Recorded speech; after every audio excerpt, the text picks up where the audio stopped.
tiempo, ¿cierto? Porque va hasta las 10:30. Pero estaremos allí a la disposición, pastor. Gracias. Feliz sábado para todos, hermanos. Se alegra saludarles en esta hora. Y vamos a abrir nuestras Biblias en Lucas capítulo 19. Lucas capítulo 19, versículos 11 al 14. Vamos a leer.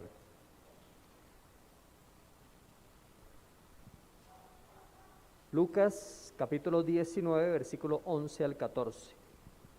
Oyendo estas cosas, prosiguió Jesús y dijo una parábola, por cuanto estaba cerca de Jerusalén, y ellos pensaban que el reino de Dios se manifestaría inmediatamente. Dijo pues, un hombre noble se fue a un país lejano para recibir un reino y volver. Llamó antes a 10 siervos suyos, les dio 10 minas y les dijo, negociad entre tanto que regreso. Pero sus conciudadanos lo odiaban y enviaron tras él una embajada diciendo, no queremos que éste reine sobre nosotros.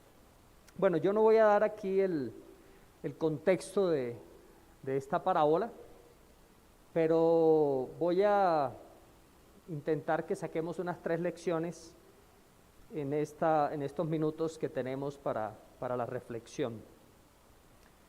En primer lugar, el texto dice que llamó a 10 siervos suyos. Bueno, el número no tiene aquí nada que ver con cualquier interpretación que queramos darle, ¿no?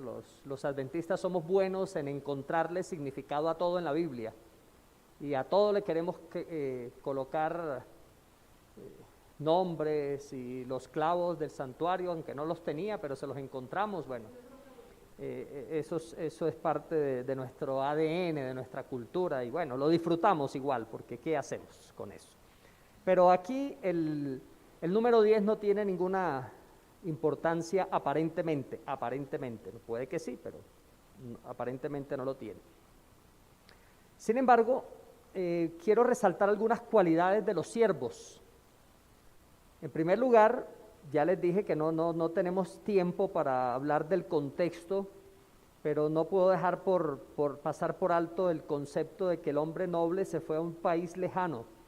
Esa lejanía en la antigüedad implicaba tiempo, porque no había los medios de locomoción o de transporte como los tenemos hoy. Entonces un viaje de un lugar a otro lejano implicaba días, semanas o meses inclusive. Así que como esta parábola está dada dentro del contexto de la venida del Señor, de una vez los discípulos tuvieron que haber entendido que significaba que el Señor se iba a demorar en volver, y efectivamente han pasado casi 2000 años y no ha vuelto, así que ahí la parábola empieza a hacer unas aplicaciones en la realidad de nuestra vida hoy. Pasó la pandemia, se dijeron muchas cosas, los adventistas tenemos dos grupos, básicamente, como interpretamos las cosas. Hay un grupo mayoritario que vivimos sometidos al miedo, al escándalo, a la especulación, y unos grupos minoritarios que creemos diferente y percibimos diferente. Entonces, esa es otra cosa a la que tenemos que acostumbrarnos y con la cual hemos convivido por más de 160, 170 años como iglesia.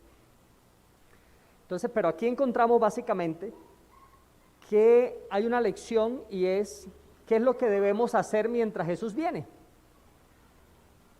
Nosotros hemos estado centrados en el concepto tiempo y seguimos creyendo que el Señor está cerca. Yo no estoy diciendo que no, y lo hemos dicho por años y lo seguiremos diciendo, y eso es parte de nuestras creencias fundamentales, la cercanía de la venida del Señor. Pero el concepto cerca, ¿qué significa para Dios, para la Biblia, y qué significa para nosotros? Ahí es donde está el tema a discutir, que no lo vamos a hacer ahora.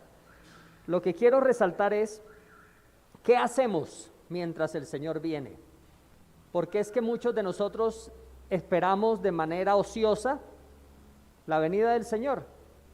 Y hemos visto en estas oleadas de circunstancias que nos da la vida y que nos da este mundo, que algunos toman sus cosas, venden, se van al campo porque el Señor ya viene y pasan 20, 30, estoy hablando de historias que conozco de primera mano, y entonces regresan derrotados a la ciudad porque el Señor no vino. En esta pandemia se tomaron muchas decisiones también, muchos adventistas tomaron sus decisiones, se fueron, está bien, yo no me meto en eso. Pero, ¿cómo debemos nosotros obrar? Esta parábola nos enseña qué hacer mientras el Señor viene. Entonces, lo primero que hace el Señor es llamar a sus siervos.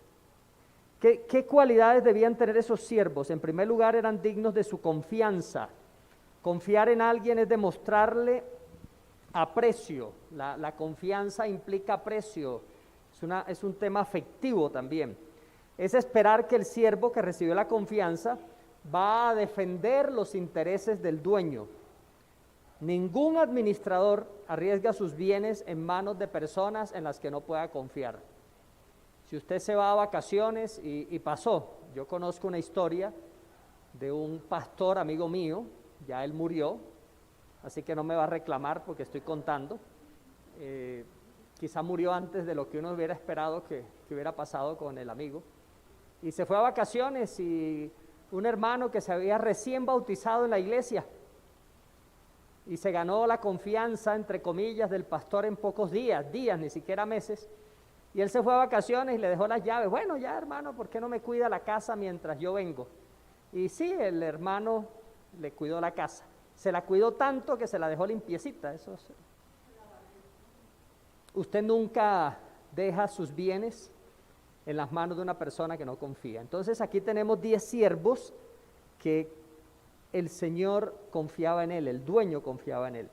Ustedes saben que la confianza es fundamental en las relaciones humanas, en las relaciones interpersonales, pero más en los negocios. La confianza se gana, la confianza se construye cada día en la presencia del otro y se demuestra en la ausencia.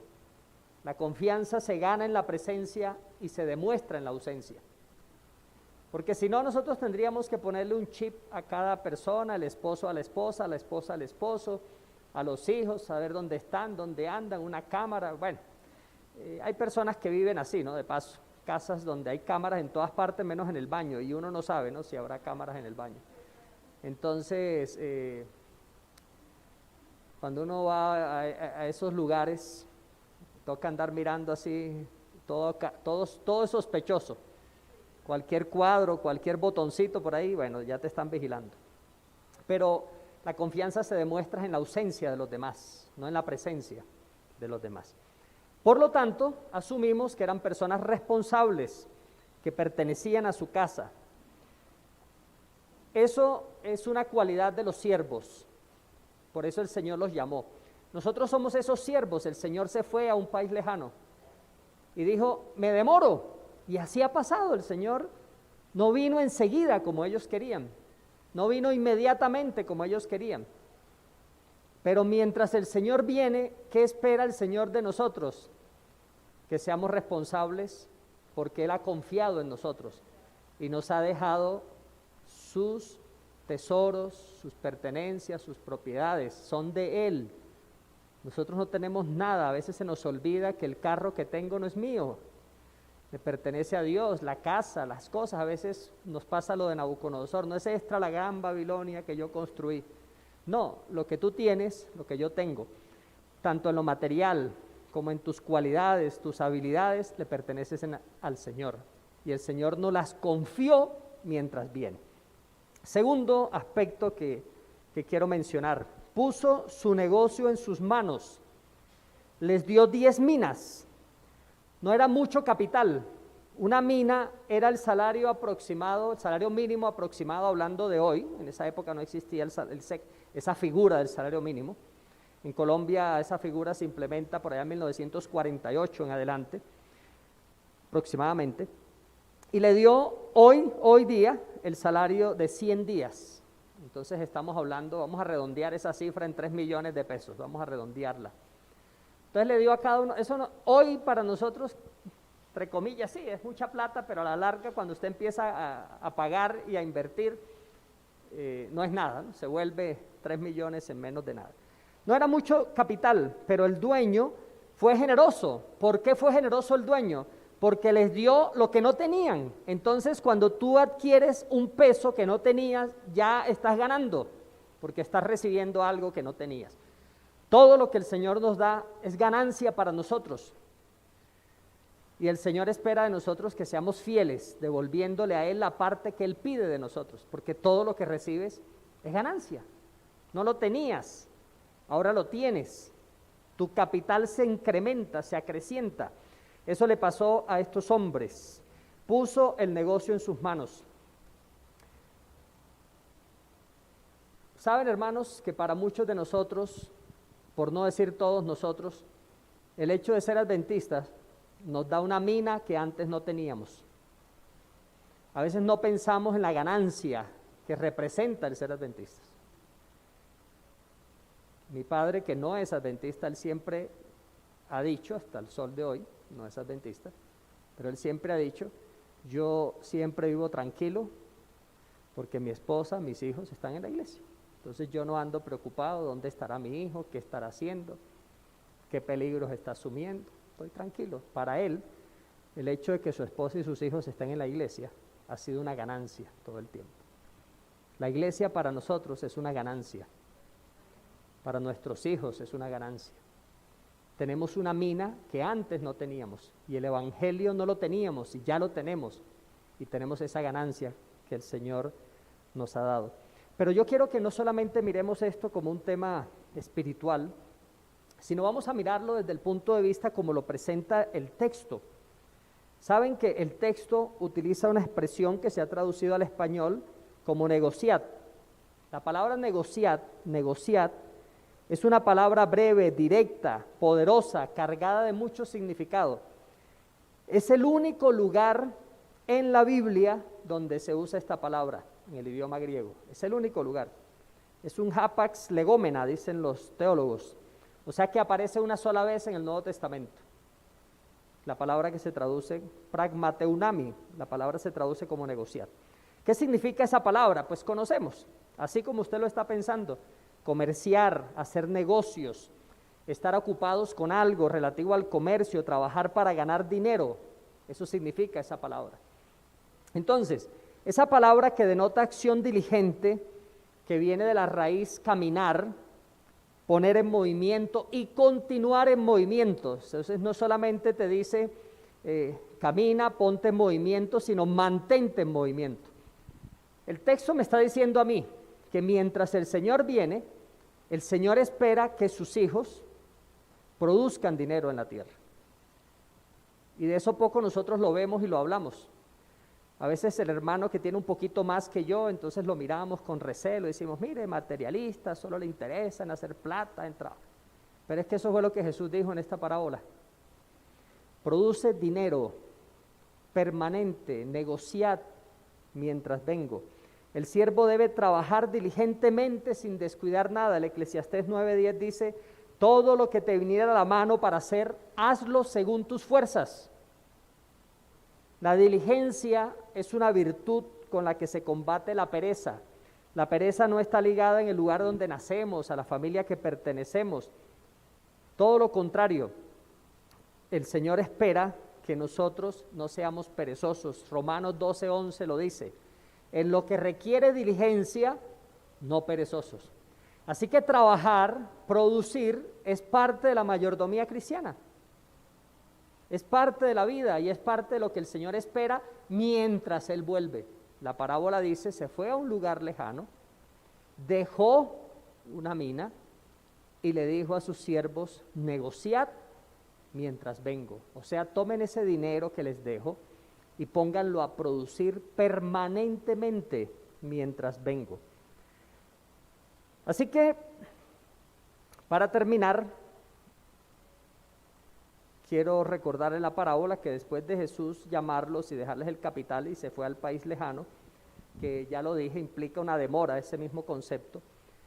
Pablo menciona algo con relación a eso y es una situación que tuvo que enfrentar la iglesia en el siglo I, en la era cristiana.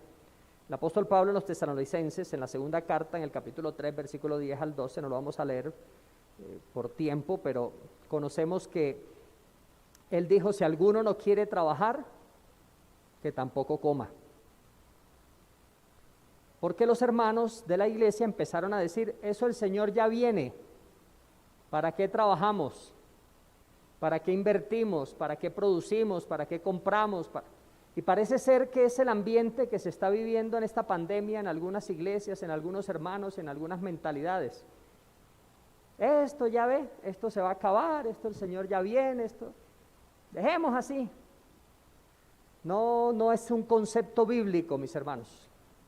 Tenemos que seguir con nuestra vida, tenemos que seguir produciendo, tenemos que seguir negociando. Esa es la parábola. Producir para nuestro beneficio, nuestra comodidad y también para el beneficio y el desarrollo de la iglesia y el crecimiento de la obra del Señor en esta tierra. El Señor Pablo dijo a través de su escrito, ¿no? El que no trabaja, pues que no coma. Yo he llegado a iglesias donde a fin de año toca estar dando ayudas y ayudas y ayudas todos los años a los mismos, y entonces yo llego y corto esas cosas.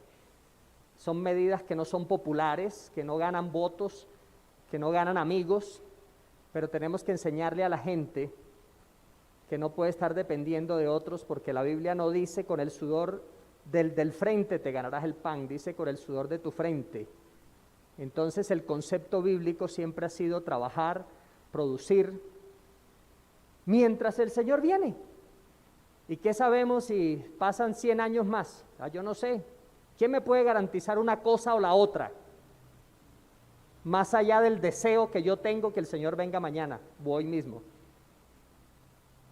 Eso lo podemos discutir por largas horas con los que creen diferente.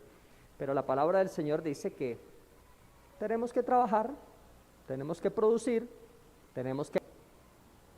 Y eso es parte de la mayordomía bíblica y es parte de la mayordomía cristiana. Bien, hermanos, el Señor nos ayude a que sigamos adelante con nuestra vida. La parábola de las minas nos enseña que debemos negociar, y ese negociar no es hacer obra misionera como algunos lo quieren traducir y lo han predicado de esa manera. El texto griego dice que es comerciar, producir dinero permanentemente mientras el Señor viene. Así que hay que seguir estudiando, hay que seguir trabajando, hay que seguir invirtiendo, y el Señor nos dirá en qué momento hay que parar. El Señor dirá ya no más, porque esto se va a acabar. Dios lo mostrará a su iglesia, eso está claro para nosotros. Mientras no tengamos esa garantía como iglesia, hermanos, sigamos nuestra vida. No podemos vivir una vida atenida financieramente a los demás. No podemos vivir una vida de espera ociosa mientras el Señor viene. El Señor nos ha llamado como sus amigos, como sus siervos, nos ha dado los bienes, nos ha dado los negocios de Él en nuestras manos, y se ha ido, pero volverá, y volverá a pedir cuentas, obviamente, va a pedir cuenta de lo que hicimos. Así que trabajemos, hermanos, mientras el Señor viene, seamos fieles, seamos cada día con la convicción y la seguridad que el Señor nos va a cuidar, que el Señor nos va a proteger, que el Señor nos va a seguir dando fuerzas, energías. Y si tenemos que descansar en los brazos de la muerte, como dicen algunos, pues ¿cuál es el miedo? ¿Dónde está la esperanza? Cantamos ese himno tema, ¿no? La esperanza está en Cristo Jesús. Mientras esa esperanza se hace efectiva, sigamos confiando en el Señor, sigamos la vida, sigamos trabajando y hagamos lo mejor para su honra, para su gloria y también para el beneficio financiero y personal de cada uno de nosotros. Dios les bendiga, es nuestro deseo y oración.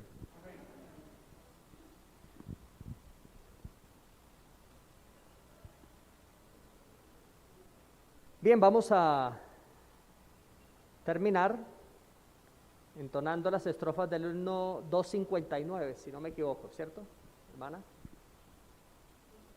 Bueno, ya lo anuncié.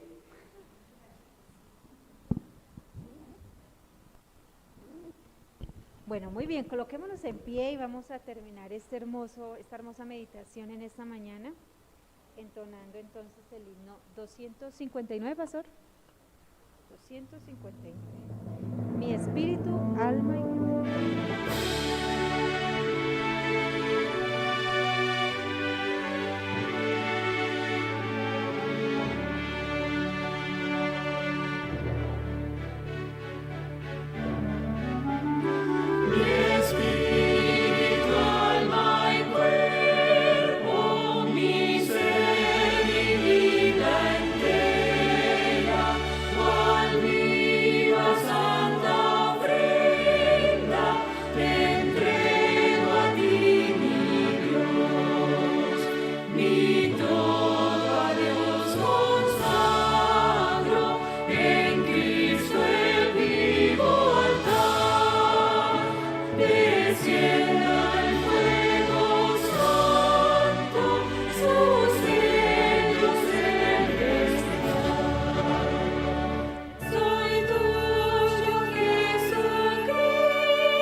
tus manos, Señor, nos colocamos ahora a ir a nuestros hogares. Contamos con tu compañía y tu bendición en el nombre de Jesús. Amén, Señor. Amén. Pueden sentarse y esperemos la orden para salir.